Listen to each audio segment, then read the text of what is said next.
Good morning student. आज हम लोग हाइड्रोकार्बन चैप्टर के अगले टॉपिक की तरफ बढ़ रहे हैं। ऑलरेडी इस चैप्टर में अल्केन और अल्कीन कंप्लीट कर लिए हैं।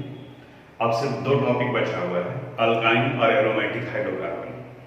अभी सबसे पहले अल्काइन के बारे में याद करो, first chapter organic chemistry some basic principle and technique, उसमें ही हम लोग बात किए थे कि एलिफैटिक हाइड्रोकार्बन में सैचुरेटेड एंड अनसैचुरेटेड हाइड्रोकार्बन, और अनसैचुरेटेड हाइड्रोकार्बन को फिर दो पार्ट में बांटा गया था, alkene and alkyne.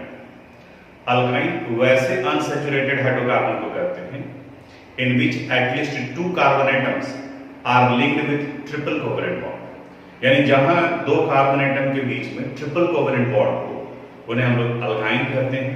And it has general formula CnH2n-2, यानी फर्स्ट कंडीशन हो गया कि कार्बन और कार्बन के बीच में ट्रिपल कोवेलेंट बॉन्ड हो, और इनका जनरल फार्मूला होगा CnH2n-2। अल्काइन का फर्स्ट मेंबर होता है इथाइन, जिसे हम लोग एसिटिलीन भी कहते हैं। इसके सेकंड मेंबर में आ जाएगा CH3C ट्रिपल बॉन्ड CH, यानी कि प्रोपाइन। इसके बाद वाले मेंबर में यानी कि थर्ड मेंबर को अगर हम लोग देखें तो CH2C ट्रिपल बॉन्ड CH, ये इथाइन है, ये प्रोपाइन है, ये ब्यूटाइन है। Triple covalent bond containing carbon atom का हाइब्रिडाइजेशन sp होता है। या तो पहले भी हम लोग पढ़े हैं sp, sp2 और sp3 कार्बन एटम के सिर्फ यही तीन हाइब्रिडाइजेशन होते हैं। जहां सिंगल कोवेलेंट बॉन्ड हो, जैसे अगर इस कार्बन एटम को लेकर चले हम लोग तो ये sp3 हाइब्रिडाइज होगा। जहां डबल कोवेलेंट बॉन्ड हो sp2 हाइब्रिडाइजेशन होता है, और जहां ट्रिपल कोवेलेंट बॉन्ड हो वहां sp हाइब्रिडाइजेशन होता है। और इस sp हाइब्रिडाइजेशन की वजह से इनका लीनियर स्ट्रक्चर होता है। ये तो इनके इंट्रोडक्शन वाले पार्ट से आ गया। अल्काइन का नोमेनक्लेचर और आइसोमेरिज्म ये हम लोग ऑलरेडी डिस्कस कर चुके हैं, बिल्कुल उसी तरीके का है। पोजीशन आइसोमेरिज्म ये शो करेंगे, स्केलेटन आइसोमेरिज्म ये शो करेगा, यानी कि कार्बन एटम का अगर अरेंजमेंट अलग अलग है तो उसे स्केलेटल आइसोमेरिज्म कहेंगे, और मल्टीपल बॉन्ड का पोजीशन ट्रिपल बॉन्ड का चेंज कर रहा हो।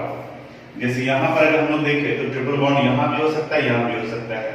तो अभी इसको कहेंगे हम लोग तो ये ब्यूट 1 होगा, और यहाँ ट्रिपल बॉन्ड आ गया तो ब्यूट 2 होगा। तो but 1 and but 2 are position isomers of each other. तो अब आपका काम रहा कि अल्काइन से रिलेटेड नोमेनक्लेचर और आइसोमेरिज्म पहले कंप्लीट करोगे, उसके बाद फिर प्रिपरेशन की तरफ बढ़ेंगे। अब हम लोग अल्काइन के प्रिपरेशन के बारे में बात करते हैं। अल्काइन के प्रिपरेशन का दो मेथड डिस्कस किया है, एक फ्रॉम कैल्शियम कार्बाइड और दूसरा फ्रॉम विसिनल डाइहैलाइड। पहले बात करते हैं from calcium carbide. Calcium carbide इसका फार्मूला होता है CaC2। इनका रिएक्शन जब वाटर के साथ कराते हैं H2O के साथ, then it result the formation of calcium hydroxide CaOH and C2H2। C2H2 को एसिटिलीन भी कहा जाता है। IUPAC में इसका नेमिंग करेंगे तो इन्हें इथाइन कहा जाएगा, और कॉमन नेम इसका एसिटिलीन है। अभी और डिस्कस करेंगे इसके बारे में, आप इसे जरूर फिल किए होंगे, जरूर देखे होंगे। इक्वेशन को बैलेंस करते हैं, कार्बन टू हो चुका है, OH होल्ड वाइज है तो यहाँ 2 डाल दो, तो 2 2 जा 4 हाइड्रोजन, तो 2 यहाँ और ये 2 यहाँ। ये एसिटिलीन आप देखे होंगे, आप वेल्डिंग के लिए देखे होंगे कि दो तरीके का वेल्डिंग होता है हमारे आसपास में। एक इलेक्ट्रिक वेल्डिंग होता है, जैसे आप लोहे का गेट, ग्रिल, ये सभी विंडो बनवाने जा रहे हैं तो वहां पर इलेक्ट्रिक वेल्डिंग होता है, बहुत ज्यादा स्पार्क होता है। और दूसरा, जहां किसी गाड़ी का बॉडी बन रहा हो, सीट बिल्कुल पतला है, वहां गैस वेल्डिंग होता है। गैस वेल्डिंग में आप देखेंगे तो जो वेल्डिंग टॉर्च जिसे कहा जाता है, जहां पे फ्लेम फॉर्म करता है, उसके साथ में 2 पाइप लगा होता है, एक ऑक्सीजन सिलेंडर से लगा होता है और दूसरा एसिटिलीन टैंक से लगा होता है। उस एसिटिलीन टैंक के पास में अगर आप देखोगे गौर से तो चूना जैसा लगा हुआ रहेगा। एक्चुअली इसके प्रिपरेशन के लिए ये कैल्शियम कार्बाइड हम लोग यूज करते हैं, और इसी कैल्शियम कार्बाइड में वाटर डालते हैं, तो जो गैस फॉर्म हुआ वो एसिटिलीन हुआ, और इसे ऑक्सीजन के साथ में जोड़कर इनके कैलोरीफिक वैल्यू को बढ़ा देते हैं, रेट ऑफ कंबशन को बढ़ा देते हैं। तो ये फ्लेम में देखोगे तो ऑक्सीजन और एसिटिलीन का दोनों नॉब को एडजस्ट करता है, वेल्डिंग करने वाला, और इसकी वजह से इसके फ्लेम का कलर कभी ब्लू हो जाता है, कभी येलो हो जाता है। ब्लू करने का मतलब जहाँ ज्यादा हीट एनर्जी प्रोड्यूस हो रहा हो, और ये तभी संभव है जब ऑक्सीजन का आप जो सप्लाई ज्यादा करते हैं। और ये कैल्शियम हाइड्रोक्साइड यही बाय प्रोडक्ट के फॉर्म में जो चूना वहां दिख रहा है आपको, हम लोग इस ब्लॉक एलिमेंट में भी पढ़ चुके हैं, स्लेट लाइन कहा जाएगा कैल्शियम हाइड्रोक्साइड को। दूसरा इस्तेमाल किया जाता है, वेंडर लोग अभी तो इलेक्ट्रिक बल्ब वगैरह यूज करते हैं, इमरजेंसी लाइट यूज करते हैं। कुछ समय पहले की अगर बात करें 10-15 साल पहले की, तो जो सब्जी बेचने वगैरह वाले लोग थे तो वो भी इसका इस्तेमाल करते थे। उनके पास में लैंप की जगह पर इस तरह का एक मेटल का लोकल बनाया हुआ, असेंबल किया हुआ इस तरीके का एक, जिसको हम लोग दिया कहते हैं, इस तरीके से होता था। यहां से ये नॉब हटाते थे और इसमें कैल्शियम कार्बाइड और वाटर डाल दिया, इसको प्लग कर देते थे, बंद कर देते थे। कुछ देर के बाद में यहाँ ये रिएक्शन होगा और ये एसिटिलीन गैस बाहर निकलेगा। अब इस जगह पर माचिस का जैसे ही वो तीली जलाते थे, ये जलना शुरू कर देता था और लाइट करता था। बिल्कुल इसका इस्तेमाल घर में भी आप कर सकते हैं। मार्केट में आपको कैल्शियम कार्बाइड मिल जाएगा, और कार्बाइड का यूज किया जाता है कच्चे फल को पकाने के लिए, वहां पर भी CaCO2 का इस्तेमाल करते हैं। और कई बार कॉम्पिटिटिव एग्जामिनेशन में पूछा गया है कि किस गैस की वजह से फ्रूट को पकाया जाता है, तो देखो यूज करते हैं हम लोग कैल्शियम कार्बाइड, एटमॉस्फेयर से और फ्रूट से वो मॉइस्चर एब्जॉर्ब करता है यानी कि H2O, और फिर वो एसिटिलीन गैस रिलीज करता है, और किसी एसिटिलीन गैस की वजह से बाकी का केमिकल रिएक्शन होता है फ्रूट्स के बीच में, जो कच्चे होते हैं वो पके हुए फल में कन्वर्ट करते हैं। तो कई जगह पर लार्ज स्केल में इंडस्ट्री में कार्बाइड न डाल करके एसिटिलीन गैस को ही डायरेक्ट सप्लाई किया जाता है कि यूनिफॉर्मली वो एक दूसरे को फल के तक पहुंच सके और उसको केमिकल रिएक्शन से वो पका सके। तो बाकी अब कौन सा केमिकल रिएक्शन होता है, कैसे होता है, अब ये तुम्हारा एग्रीकल्चर का पार्ट हो गया, वो बायो का पार्ट हो गया। अब वहां पर वो भी हायर क्लासेस में आप जाओगे तब वहां पढ़ोगे। हम लोग अपने टॉपिक पर आते हैं। तो यहाँ पर भी एसिटिलीन होता है, इस जगह पर भी इस्तेमाल करते हैं। तो मार्केट से खरीद करके आप लाओ, किसी भी कंटेनर में कोई भी बॉटल वगैरह हो, आप उसके अंदर में कार्बाइड डाल दो, पानी डाल दो और इसके ढक्कन में एक छेद कर दो। तो कुछ देर के बाद में इस छेद से गैस निकलने लगेगा। इसका गैस भी आप फिल किए होंगे, इसके गैस का भी एक अलग कैरेक्टरिस्टिक स्मेल होता है। जैसे जो गैस फिल करता है बैलून में, कुछ लोग तो हाइड्रोजन गैस फिल करता है, कुछ लोग इसमें एसिटिलीन गैस डालते हैं, तो जो स्मेल आता है वो एसिटिलीन गैस होता है। तो यहाँ पर आप माचिस की तीली लगाओगे, जैसे ही गैस का स्मेल आएगा अब ये चलता रहेगा, तब तक चलता रहेगा जब तक इसमें कार्बाइड और वाटर के बीच का रिएक्शन रुक नहीं जाए, कंप्लीट नहीं हो जाए। तो ये मेथड ऑफ प्रिपरेशन अभी हम लोग डिस्कस किए एसिटिलीन गैस का, इथाइन का। इसी में एक स्टेप और आगे बढ़ता है कि एसिटिलीन बनाया कैसे जाता है। तो ये एसिटिलीन लाइमस्टोन यानी कि कैल्शियम कार्बोनेट से बनाया जाता है। आपको पता है कि कैल्शियम कार्बोनेट को जब हीट करते हैं strongly, then it result the formation of calcium oxide and carbon dioxide. तो या तो इसे डिकम्पोज करके, या तो फिर आप डायरेक्ट चूना भी ले सकते हो कैल्शियम ऑक्साइड। अब इस कैल्शियम ऑक्साइड और कोक के बीच में रिएक्शन कराते हैं, सी कोक को कहा गया। इनके बीच में रिएक्शन से यह फॉर्मेशन करता है CaC2 और बाई प्रोडक्ट के फॉर्म में निकलता है कार्बन मोनोऑक्साइड। तो ये एडिशनल पार्ट हो गया। वैसे अगर हमें प्रिपरेशन कहा जाए तो हम प्रिपरेशन यहीं से स्टार्ट करेंगे। ये फर्स्ट मेथड था from calcium carbide.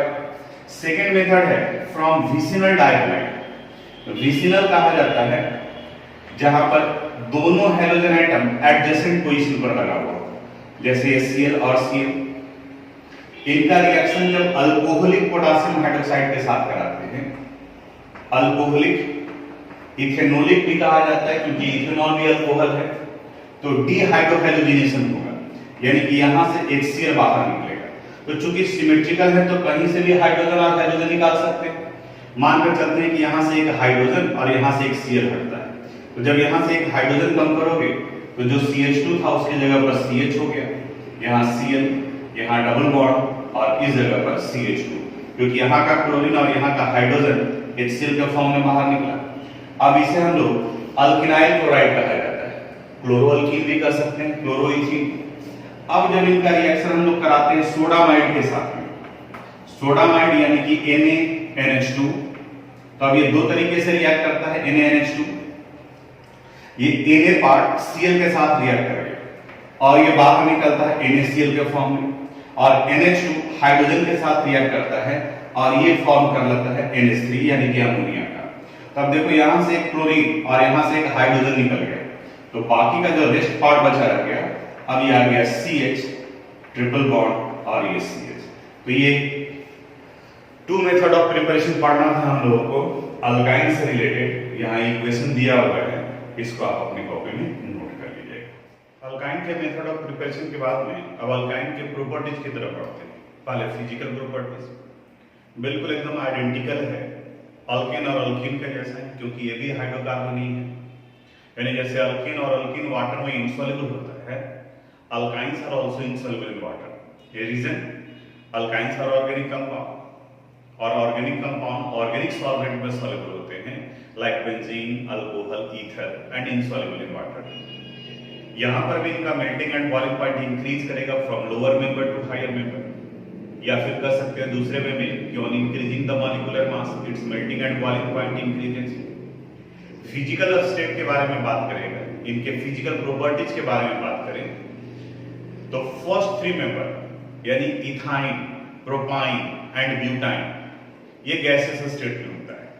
Next 8 members यानी कि इथाइन, प्रोपाइन, ब्यूटाइन के बाद पेंटाइन से लेकर आगे की तरफ में नेक्स्ट 8 मेंबर्स लिक्विड स्टेट में होता है, जबकि हायर मेंबर्स सॉलिड स्टेट में पाए जाते हैं। तो ये कुछ इंपॉर्टेंट फिजिकल प्रॉपर्टीज था अल्काइन का। अब इसके बाद में आगे बढ़ेंगे हम लोग केमिकल प्रॉपर्टीज। अल्काइन चूंकि अनसैचुरेटेड हाइड्रोकार्बन है, तो अनसैचुरेटेड हाइड्रोकार्बन के कैरेक्टरिस्टिक प्रॉपर्टीज में एडिशन रिएक्शन आता है। तो यहां सबसे पहले बात करते हैं हम लोग एडिशन रिएक्शन का। एडिशन का मतलब ही होता है जुड़ना, एडिशन रिएक्शन। और अब यहां पर एडिशन रिएक्शन कई के साथ में अलग अलग होगा। जैसे इसमें फर्स्ट हम लोग बात करते हैं एडिशन ऑफ हाइड्रोजन, यानी अगर हाइड्रोजन ऐड करते हैं तो या तो अल्केन के प्रिपरेशन में भी आया था, अल्काइन के प्रिपरेशन में भी आया था कि जब अल्काइन का हाइड्रोजनेशन करते हैं, हाइड्रोजन ऐड करते हैं, the reaction is called hydrogenation reaction and it take place in the presence of catalyst nickel, platinum और पैलेडियम।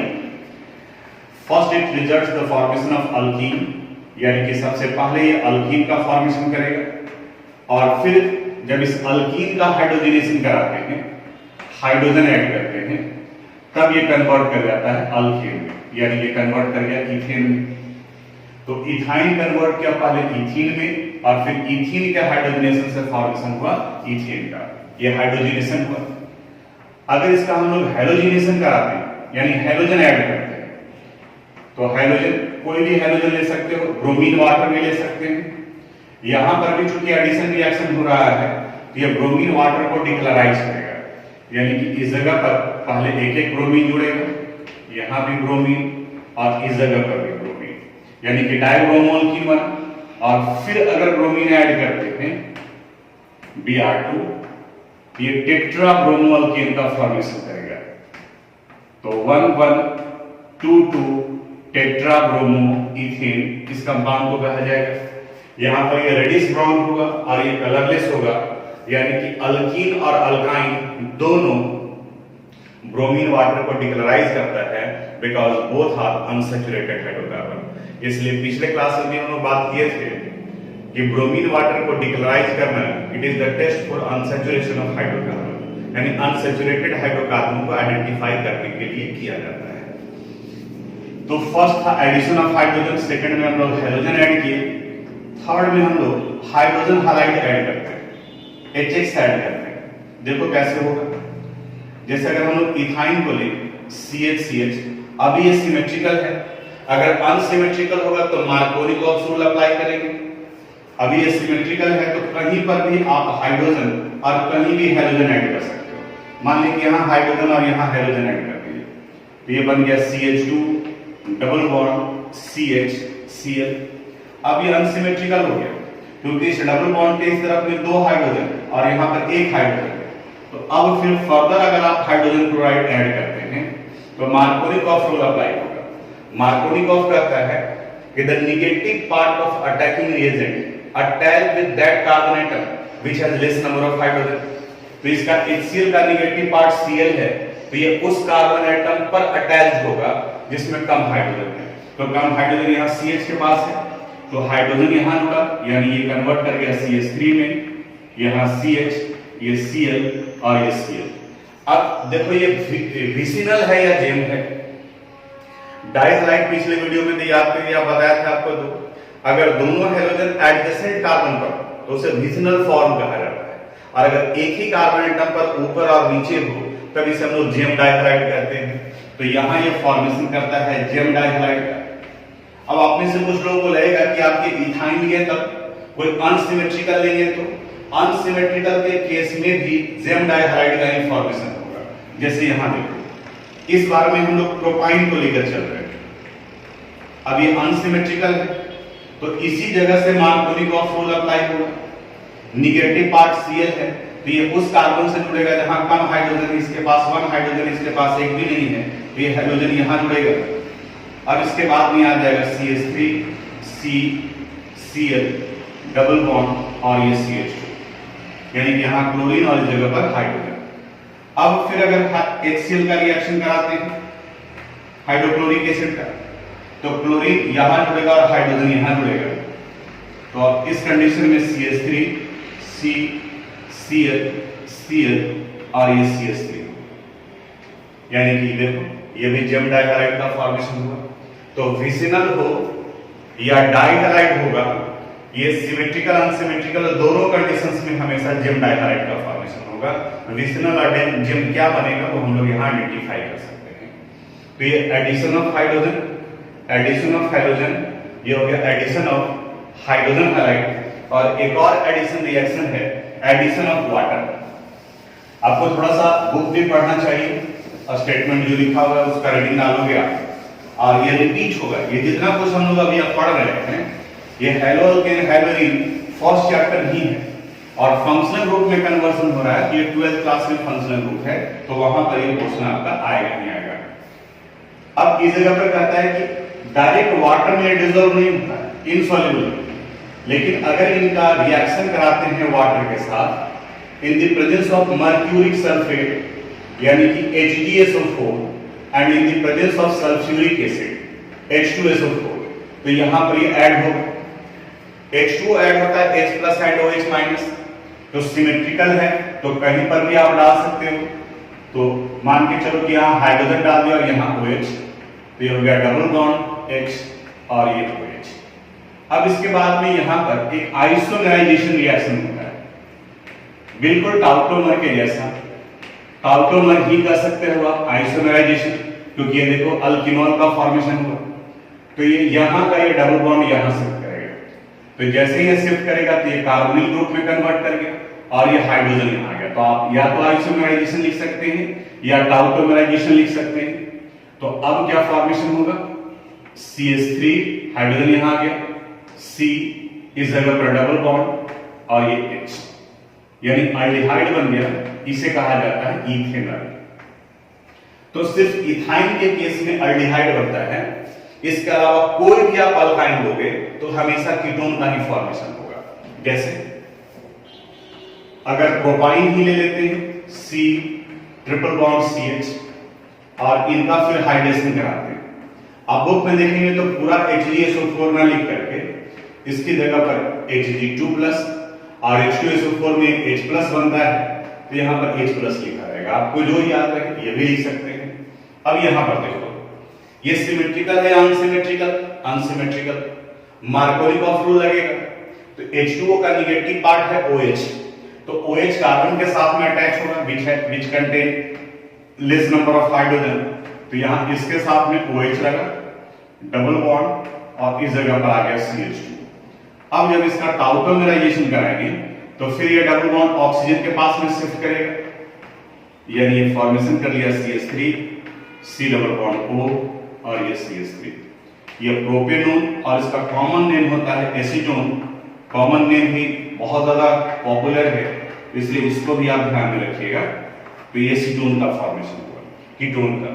तो first member it means ethyne give aldehyde while rest of the members of alkyne result the formation of ketone। ये addition reaction से related था, इसको note कर लीजिएगा। Alkyne के next chemical properties पर आते हैं, पॉलीमराइजेशन। इथीन में भी आया था पॉलीमराइजेशन, और बताया था कि पॉलीमराइजेशन का मतलब होता है joining combining of large number of monomer to form a single chain polymer, यानी कि लॉन्गेस्ट कार्बन चेन का फॉर्मेशन करता है। तो जैसे इथीन का पॉलीमराइजेशन कराए थे तो पॉलीथीन का फॉर्मेशन हुआ, पॉली वर्ड लग गया था। उसी तरह से अगर इथाइन का कराते हैं तो पॉलीइथाइन, एसिटिलीन अगर कॉमन वर्ड यूज करते हैं तो उसे पॉलीएसिटिलीन करते हैं। पॉलीमराइजेशन में हम लोगों को दो मेथड ऑफ पॉलीमराइजेशन पढ़ना है। जैसे एक है लीनियर पॉलीमराइजेशन, यानी कि जहां पे लीनियर चेन का फॉर्मेशन करेगा, और इस कंडीशन में जैसे अगर आप इथाइन यूज कर रहे हो, इनका लार्ज नंबर लेंगे एंड ऑन पॉलीमराइजेशन, जब इसका पॉलीमराइजेशन किया जाएगा तो बॉन्ड ब्रेक करेगा और एक दूसरे के साथ में जुड़ते चले जाएंगे। तो जहां ट्रिपल बॉन्ड था उसकी जगह पर डबल बॉन्ड, और ये जो बॉन्ड आप देख रहे हैं पहले ही बताए थे कि इस तरीके से जुड़ता चला जाता है, लास्ट में जाकर के किसी के साथ कंबाइन करता है। तो ये एसिटिलीन अगर देखते हैं तो इन्हें कहा जाएगा पॉलीएसिटिलीन। दूसरा है साइक्लिक पॉलीमराइजेशन। साइक्लिक का मतलब ही दिख रहा है, यानी कि रिंग का फॉर्मेशन करेगा। यहां बताया जाता है कि व्हेन एसिटिलीन यानी कि ethyne C2H2 is passed through red hot iron tube, red hot iron tube यानी कि आयरन से पास कराते हैं, तो इनका साइक्लिक पॉलीमराइजेशन होता है, इन विच 2 नहीं 3 लिखेंगे यहां पे, in which 3 molecules of acetylene combine to result the formation of benzene, यानी कि C6H6 का फॉर्मेशन करता है। आप बुक में देखेंगे तो इसी स्ट्रक्चर को कि कैसे ये बना है इस तरीके से रिप्रेजेंट किया गया है। एसिटिलीन यानी CH, triple bond CH, CH, triple bond CH, CH, triple bond CH। तो यहां 3 एसिटिलीन मॉलिक्यूल हैं, और जब इन्हें पास कराते हैं रेड हॉट आयरन ट्यूब से तो ये फॉर्मेशन कर लेता है CH, CH, CH, CH, CH, और अल्टरनेट पोजीशन पे डबल बॉन्ड, तो यहां भी डबल बॉन्ड, यहां भी डबल बॉन्ड और यहां भी डबल बॉन्ड, यानी कि ये बेंजीन का फॉर्मेशन हो गया। तो ये पॉलीमराइजेशन से रिलेटेड था। फर्स्ट पार्ट था एडिशन रिएक्शन, सेकंड हो गया पॉलीमराइजेशन रिएक्शन। अब लास्ट केमिकल प्रॉपर्टी है इसके एसिडिक कैरेक्टर से रिलेटेड, इसको थोड़ा सा समझोगे, यानी आप नोट कीजिएगा कॉपी में। एसिडिक कैरेक्टर थोड़ा सा इंडक्टिव इफेक्ट के समय में भी बताया था कि जिसमें हाइड्रोजन को आयोनाइज करने की टेंडेंसी जितना ज्यादा होगा उसका एसिडिक कैरेक्टर उतना ही ज्यादा होगा, वो उतना ही ज्यादा एसिडिक माना जाता है। जैसे इस जगह पर कहा जाता है कि जब अल्काइन का suppose CH, triple bond CH, इनका रिएक्शन कराते हैं मेटल के साथ में, सोडियम के साथ में, तो सोडियम इनके साथ में कंबाइन करता है और हाइड्रोजन बाहर निकलता है H2 के फॉर्म। अब बैलेंस करने के लिए आपके पास में दो मेथड है, या तो इन सबको 2-2-2 कर दो, या इसको हम लोग हाफ कर सकते हैं। दोनों कंडीशन है, दोनों आप कर सकते हैं। इधर भी 2-2 कर देंगे तो भी ये बैलेंस हो जाएगा। कंसेप्ट कहां पर है, जो एक्चुअली इस एसिटिलीन का स्ट्रक्चर थोड़ा सा ध्यान से देखना, वो हाइड्रोजन एटम जो अनसैचुरेटेड सिस्टम के साथ में जुड़ा होता है। एक यहां पर आप बुक भी थोड़ा सा ध्यान से पढ़ोगे, hydrogen carbon hydrogen, double bond carbon hydrogen और हाइड्रोजन, और फिर अगर इथेन की बात करें तो यहां पर इसके साथ में 3 हाइड्रोजन एटम जुड़ा हुआ है। इस हाइड्रोजन को अगर लेकर चले तो यहां ये हाइड्रोजन जिस कार्बन से जुड़ा हुआ है उनका हाइब्रिडाइजेशन है sp, यहां ये हाइड्रोजन जिस कार्बन एटम के साथ में जुड़ा हुआ है उसका हाइब्रिडाइजेशन है sp2, और यहां जो जिस कार्बन के साथ में हाइड्रोजन जुड़ा है वो है sp3। यानी कि अल्केन, अल्कीन और अल्काइन तीनों में ये हाइड्रोजन एटम sp, sp2 और sp3 हाइब्रिडाइज्ड कार्बन एटम से जुड़ा हुआ है। अनसैचुरेटेड सिस्टम का इलेक्ट्रोनेगेटिविटी वैल्यू बढ़ जाता है क्योंकि परसेंटेज ऑफ एस कैरेक्टर इसमें 50% आ जाएगा, यहां पर आप एस कैरेक्टर 25% आएगा और यहां 33.33% आएगा। ये परसेंटेज ऑफ एस कैरेक्टर हम लोग केमिकल मॉर्निंग चैप्टर में पढ़े थे। आप हाइब्रिडाइजेशन देखोगे उस जगह पर बात किए थे। जितना ज्यादा एस कैरेक्टर का परसेंटेज बढ़ेगा, दूसरे वे में छोड़ दो उसको, जितना अनसैचुरेशन होगा उसका इलेक्ट्रोनेगेटिविटी वैल्यू उतना ही ज्यादा होगा। यानी कि अगर हम लोग अल्केन, अल्कीन और अल्काइन को लेकर चले तो यहाँ ज्यादा अनसैचुरेशन है, ट्रिपल कोवेलेंट बॉन्ड है, तो इसका इलेक्ट्रोनेगेटिविटी ज्यादा होगा। तो जितना ज्यादा इलेक्ट्रोनेगेटिविटी होगा, हाइड्रोजन के इलेक्ट्रॉन को उतना ही तेजी से खींचेगा, यानी कि इसके आयनाइज होने का रेट बढ़ जाएगा। इससे कम रेट होगा इथीन के केस में और सबसे कम रेट होगा इथेन के केस में। यानी कि अगर एसिडिक कैरेक्टर की बात की जाए तो सबसे ज्यादा होता है इथाइन में, उससे कम होता है इथीन में और सबसे कम होता है इथेन में। रीजन, इथेन में हाइड्रोजन एटम sp3 से जुड़ा होता है, इथीन में sp2 से जुड़ा होता है और इथाइन में sp हाइब्रिडाइल कार्बन एटम से जुड़ा होता है। और जिसमें जितना s कैरेक्टर ज्यादा होगा उतना ही उसका इलेक्ट्रोनेगेटिविटी ज्यादा होगा, हाइड्रोजन के इलेक्ट्रॉन खींचने की टेंडेंसी ज्यादा होगा, उसके आयोनाइज करने का चांस ज्यादा होगा।